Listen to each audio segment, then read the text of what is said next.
ಬೆಂಗಳೂರಿನಲ್ಲಿ ಕಾಲೇಜ್ ವಿದ್ಯಾರ್ಥಿನಿಯೊಬ್ಬರು ಆತ್ಮಹತ್ಯೆಗೆ ಶರಣಾಗಿದ್ದಾರೆ. ಡೆಂಟಲ್ ಕಾಲೇಜಿನಲ್ಲಿ ಓದ್ತಾ ಇದ್ದಂತಹ ವಿದ್ಯಾರ್ಥಿನಿ ನೇಣಿಗೆ ಶರಣಾಗಿದ್ದಾರೆ. ಆಡಳಿತ ಮಂಡಳಿಯ ಕಿರುಕುಳಕ್ಕೆ ಬೇಸತ್ತು ಆತ್ಮಹತ್ಯೆ ಮಾಡಿಕೊಂಡಿದ್ದಾಳೆ ಅನ್ನುವಂಥದ್ರ ಬಗ್ಗೆ ಆರೋಪ ಕೇಳಿ ಬರ್ತಾ ಇದೆ. ಹಾಗಾಗಿ ಆನೇಕಲ್ ತಾಲೂಕಿನ ಚಂದಾಪುರದಲ್ಲಿ ಇರುವಂತಹ ಕಾಲೇಜ್ ಏನಿದೆ ಅದರ ವಿರುದ್ಧ ಆಕ್ರೋಶ ವ್ಯಕ್ತವಾಗ್ತಾ ಇದೆ. ಬೊಮ್ಮನಹಳ್ಳಿಯ ಆಕ್ಸ್ಫೋರ್ಡ್ ಕಾಲೇಜ್ ವಿದ್ಯಾರ್ಥಿನಿಗೆ ಪರಿಮಳ ಮತ್ತು ಬೋದೇವಯ್ಯ ದಂಪತಿಯ ಏಕೈಕ ಪುತ್ರಿ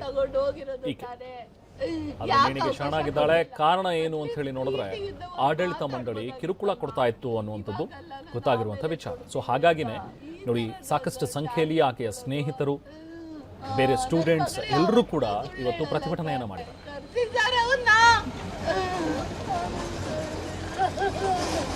ನನ್ನ ಮಗಳ ಅನ್ಯಾಯ ಮಾಡ್ಬಿಟ್ರೆ,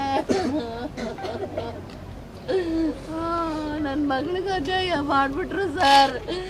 ಒಬ್ಳು ಸರ್ ಲಕ್ಷ ಕೊಟ್ಟೋದಂತೆ ಸಾಲ ಸೋಲ ಮಾಡಿ ನಾನು ಕಾಮನ್ ಗೌರ್ಮೆಂಟ್ ಎಂಪ್ಲಾಯಿ.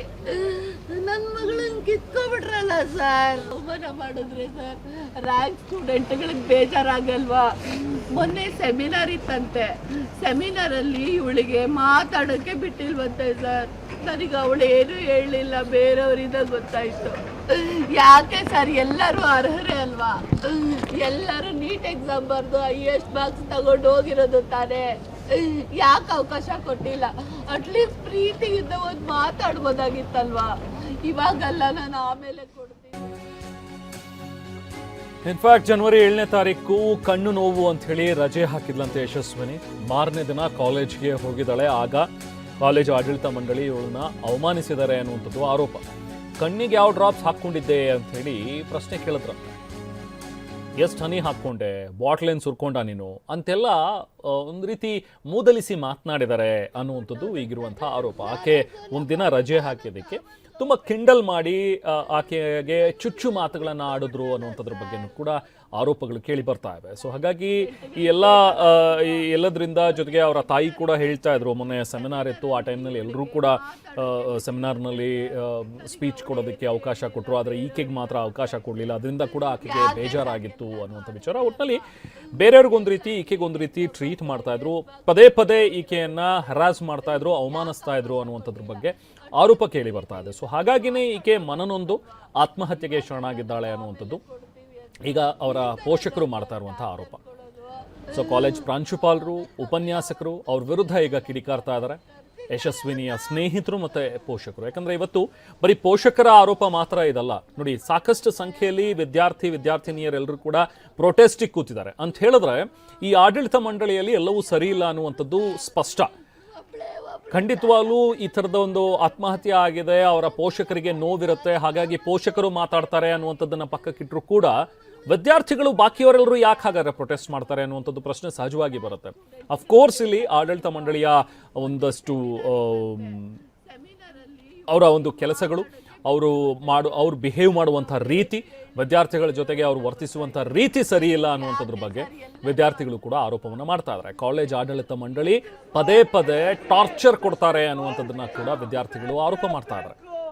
ಸೊ ಹಾಗಾಗಿನೇ ವಿದ್ಯಾರ್ಥಿನಿ ಶವಾಗಾರದ ಮುಂದೆ ಪೋಷಕರು ಕೂಡ ಪ್ರತಿಭಟನೆ ಮಾಡಿದ್ರು. ಜೊತೆಗೆ ಅಟ್ ದ ಸೇಮ್ ಟೈಮ್ ಅಲ್ಲಿದ್ದ ವಿದ್ಯಾರ್ಥಿಗಳು ಕೂಡ ಆ ಪ್ರತಿಭಟನೆಯಲ್ಲಿ ಪಾಲ್ಗೊಂಡಿದ್ರು. ಡೆಂಟಲ್ ಕಾಲೇಜ್ ಪ್ರಿನ್ಸಿಪಲ್ ನಿಲ್ ಕರೆಸ್ರಿ ಸರ್. ಇವಾಗ ನಾನ್ ಮಾತಾಡ್ಬೇಕು ಅವ್ರ ಹತ್ರ. ಅವ್ರಿಗೆ ಮಕ್ಳು ಮರಿ ಇಲ್ವಾ ಸರ್? ನನ್ನ ಮಗಳು 3rd ಇಯರ್ ಇವಾಗ ಡೆಂಟಲ್ ಓದ್ತಾ ಇರೋದು. ಎಕ್ಸ್ರೇ ಡಿಪಾರ್ಟ್ಮೆಂಟ್ ಅಲ್ಲಿ ಇದ್ದಿದ್ದು. ಏನು ಸರ್ 1 hour ನಿದ್ದೆ ಮಾಡ್ತಾ ಇರ್ಲಿಲ್ಲ, ಹಂಗ ಓದ್ತಾ ಇದ್ಲು ನನ್ನ ಮಗಳು. ಅವಳಿಗೆ ಕಣ್ಣಿನ ನೋವಿತ್ತು ಸರ್. ಆಯ್ತಾ, ಅವತ್ತು ಒಂದಿನ ರಜಾ ಹಾಕೊಂಡಿದ್ಲು. ನನ್ಗೆ ಹೇಳ್ಬಿಟ್ಟೆ ರಜಾ ಹಾಕೊಂಡಿದ್ದಾಳೆ. ಆಯ್ತಾ, ಅವಳಿಗೆ ಯಾಕೆ ಸರ್ ಟಾರ್ಚರ್ ಕೊಟ್ರು ಅವರು? ಕಂಡೋವು ಯಾವ ಡ್ರಾಪ್ ಆಗ್ತಾ ಏನು ಎತ್ತ? ಅವ್ರಿಗೆ ಮಕ್ಕಳು ಮರಿ ಇಲ್ವಾ ಸರ್? ನನ್ ಮಗಳು ಬೇಕು, ನನಗೆ ನನ್ ಮಗಳು ಬೇಕು. ಏನು ಇಲ್ಲ, ಮೊನ್ನೆ ಇದು ಸ್ಟ್ರಿಕ್ಟ್ ಡಿಪಾರ್ಟ್ಮೆಂಟ್ ಅಂತ, ಎಕ್ಸ್ರೇ ಡಿಪಾರ್ಟ್ಮೆಂಟ್. ಅವಳಿಗೆ ಇದು ಕಣ್ಣು ಅಂತ ರಜಾ ಹಾಕೊಂಡಿದ್ರೆ ಯಾಕೆ ರಜಾ ಹಾಕೊಂಡೆ ನೀನು? ನಿಂಗೆ ಯಾವ ಡ್ರಾಪ್ ಹಾಕಿದ್ರು, ಏನ್ ಹಾಕೊಂಡೆ, ಎಷ್ಟು ಹಾಕೊಂಡೆ? 4 ಜನದ ಮುಂದೆ ಯಾವ ಮಗು ಸುಳ್ಳು ಹೇಳುತ್ತೆ ಸರ್? ಬಾಟ್ಲ್ ಹಾಕೊಂಡ್ರ? ನಂಗೆ ಏನು ಗೊತ್ತಿಲ್ಲ. ಒಟ್ಲಲ್ಲಿ ನನ್ಗೆ ಹೇಳಿದ್ಲು ಬಂದು. ನಾನು ಹೇಳ್ದೆ ನಂಗೆ ಫೋನ್ ಮಾಡ್ಬೇಕಿತ್ತಲ್ಲಪ್ಪ, ನನಗೆ ಫೋನ್ ಮಾಡಿದ್ರೆ ನಾನು ಹೇಳ್ತಾ ಇದ್ದೆ. ನಂಗೆ ಫೋನ್ ಮಾಡಿದ್ರೆ ನಾನು ಹೇಳ್ತಾ ಇದ್ದೆ, ನಾನು ರಿಕ್ವೆಸ್ಟ್ ಮಾಡ್ತಾ ಇದ್ದೆ. ಆದ್ರೆ ಅವ್ರಿಗೆ ಮಕ್ಳು ಮರಿ ಇಲ್ವಾ? ಎಲ್ಲ ಮಕ್ಕಳು ಅವ್ರವ್ರ ಅಪ್ಪ ಅಮ್ಮ ಎಷ್ಟು ಕಷ್ಟಪಟ್ಟು ಓದಿಸ್ತಾರೆ, ಲಕ್ಷ ಲಕ್ಷ ಕೊಟ್ಟು. ನನ್ನ ಮರ್ಯಾದೆ ಆಗಿ ಅವ್ರು ನನ್ನ ಮಗು ತಂದು ಕೊಟ್ರೆ ಸರಿ, ನಾನು ಬಿಡಲ್ಲ ಸರ್. ಇಲ್ಲ ಅಂದ್ರೆ ಎಕ್ಸ್ಪರ್ಟ್ ಡೆಂಟಲ್ ಕಾಲೇಜು ಬೊಮ್ಮನಹಳ್ಳಿ ಆ ಪ್ರಿನ್ಸಿಪಲ್ ಕರೆಸ್ಬೇಕು. ಇಲ್ಲಿ ನಾನು ಅಯ್ಯಪ್ಪನ ಹತ್ರ ಮಾತಾಡ್ಬೇಕಷ್ಟೇ. ಕಣ್ಣಿನ ತೊಂದರೆ ಇದೆ ಅಂತ ಹೇಳಿ ಕಾಲೇಜಿಗೆ ಹೋಗಿಲ್ಲ ಮಗು ಒಂದಿನ. ಸೊ ಕಾಲೇಜ್ ನೆಕ್ಸ್ಟ್ ಡೇ ಹೋದಾಗ ಯಾವ ಡ್ರಾಪ್ಸ್ ಹಾಕೊಂಡೆ, ಎಷ್ಟು ಹಾಕ್ಸ್ಕೊಂಡೆ, ಏನು ಬಾಟ್ಲು ಸುರ್ಕೊಂಡಿಯಾ, ಏನು ಡ್ರಾಪ್ಸ್ ಹಾಕೊಂಡೆ, ಅದು ಏನು ಇದೆ ಅದರಲ್ಲಿ ಏನಿತ್ತು ಔಷಧಿ, ಅದು ಹೆಂಗೆ ಹಾಕ್ಕೊಂಡು ಯಾಕೆ ನೋವು ಬಂತು, ಈ ಥರ ಎಲ್ಲರಿದ್ರಿಗೂ ಮೆಡಿಕಲ್ ಓದ್ತಿರೋಂಥ ಮಕ್ಕಳಿಗೆ ಈ ಥರ ಟಾರ್ಚರ್ ಮಾಡಿದಾಗ ಏನೋ ಚಿಕ್ಕ ಮಕ್ಕಳೇ ಕೇಳೋದಿಲ್ಲ. ಮಕ್ಕಳು ಅಷ್ಟು ಹರ್ಟ್ ಆಗುತ್ತೆ ಈಗಿನ ಮಾಗಲದಲ್ಲಿ. ಮೆಡಿಕಲ್ ಓದ್ತಿರೋ ಮಕ್ಕಳಿಗೆ ಹರ್ಟ್ ಮಾಡಿದ್ರೆ ಅವ್ರಿಗೆ ಎಲ್ಲರಿದ್ರಿಗೂ ಶೇಮ್ ಆದಾಗ ಹೆಂಗಿರ್ಲಿಕ್ಕಾಗುತ್ತೆ? ಯಾವಾಗಲೂ ಆ ಥರ ಮಾಡಿ ಸೆಮಿನಾರ್ಗೆ ಅಟೆಂಡ್ ಮಾಡೋಕ್ಕೆ ಚಾನ್ಸ್ ಕೊಟ್ಟಿಲ್ಲ ಅವ್ರಿಗೆ.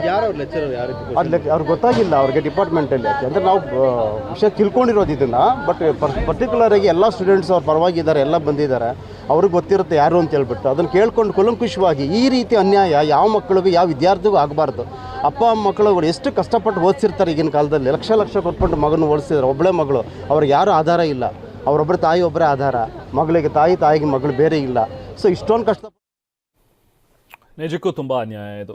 ವಯಸ್ಸಿಗೆ ಬಂದಿರುವಂತಹ ಹುಡುಗಿ ಡೆಂಟಲ್ ಮುಗಿಸಿ ಇನ್ನೇನು ತಮ್ಮ ಕುಟುಂಬಕ್ಕೆ ನೆರವಾಗ್ತಾಳೆ ಅನ್ನುವಂಥ ಒಂದು ಕನಸನ್ನು ಕಂಡಿದ್ದಂತಹ ಫ್ಯಾಮಿಲಿ, ಒಂದೇ ಮಗಳು, ಒಬ್ಬಳೇ ಮಗಳು, ಈ ರೀತಿಯಾಗಿ ದುರಂತವಾಗಿ ಸಾವನ್ನು ಅಪ್ಪಿರುವಂಥದ್ದು ಆಕೆಯ ತಾಯಿಗೆ ಆ ನೋವನ್ನು ಭರಿಸುವಂಥ ಶಕ್ತಿ ಸಿಗ್ತಾ ಇಲ್ಲ.